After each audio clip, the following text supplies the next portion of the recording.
గమనించాలి. ఏంటి ఆ మాటలు ఎవరు కూడా మాట్లాడకూడదు కూడా. ఎందుకంటే ఈ మాట మాట్లాడితే ప్రపంచ చరిత్రలో ఏ గ్రంథాలు తిరిపివేసిన ఒకే ఒక్కడు ఉన్నాడు, యేసుక్రీస్తు ప్రభువు వారు. నాలో పాపం ఉన్నదని మీలో ఎవరైనా స్థాపించగలరు అన్నాడు. పాపం లేని వాడు అందరికీ పాపాన్ని తీసివేయగలరు. ఒక పాపాత్ముడు మరొక పాపాత్కి పాపం మార్చలేడు. ఒక గుడ్డోడికి గుడ్డోడు త్రోవ చూపించలేడు. అలాగే ఒక ఈదరానుడు మరొక ఈదరానికి ఇది నేర్పించలేడు. కేవలం పరిశుద్ధుడు మాత్రమే పాపాలు కలిగివేయగలరు. అలాగే మరణము చేయించిన మరణం నుంచి లేపగలడు. మరణాన్ని చేయించగలరు. యేసుక్రీస్తు కాక చావు సమాధులు చేయించడంతో ఎదురు జీవ సమాధులు చేయబడ్డారు, తిరిగి లేయలేదు.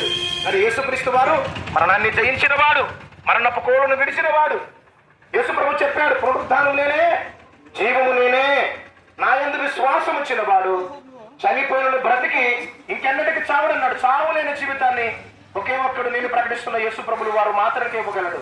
కాబట్టి దయచేసి ఆయన విశ్వాసం ఉంచి మా జీవితంలో నెమ్మది, శాంతి, సమాధానం, చనిపోతే నిత్య జీవానికి వెళ్తామని నిరీక్షణ మాకుంది.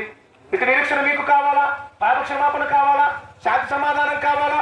అయితే యేసుక్రీస్తుని రక్షకుడుగా అంగీకరించండి. పాప క్షమాపణ పొందుకోండి, మనశ్శాంతి పొందుకోండి, నిత్య జీవానికి వారసులు కండి. దయచేసి మన చుట్టూ ఉన్నవి మనం నరకానికి తీసుకెళ్తున్నా కానీ నిత్య జీవానికి తీసుకెళ్ళే ఒకే ఒక మార్గం, అది యేసుక్రీస్తు వారి మార్గం. యేసు చెప్పాడు, నేనే మార్గమును, సత్యమును, జీవమును, నా ద్వారా తప్ప మోక్షానికి మరి ఏ దారి గుండా మీరు రాలేరు అన్నాడు. కాబట్టి ఆయన విశ్వాసం ఉంచుదాం, పాప క్షమాపణ వేడుకుందాం, నిత్య జీవ భాగ్యాన్ని పొందుకుందాం, పాతాళలోకాన్ని తప్పించుకొని ఆనందకరమైన రాజ్యానికి, పరలోక రాజ్యానికి మనం అందరూ కూడా వారసులు అవుదాం.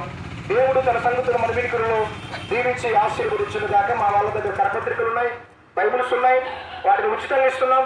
వచ్చి తీసుకొని చదవండి, గ్రహించండి. శ్రేష్టమైన సంగతులు మీ జీవితాల్లో ఆనందాన్ని, సంతోషాన్ని కలిగించే మాటలు ఉన్నాయి. ఫ్రీగా ఇస్తున్నాం, తీసుకొని చదవండి, గ్రహించండి.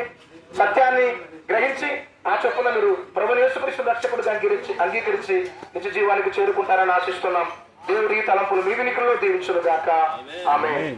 బోసు మహారాజుకి, రాజుల రాజుకి, రాణాయణ యేసుకి, మీ పాపం పోవాలంటే, మీకు మోక్షం కావాలంటే యేసును నమ్మండి.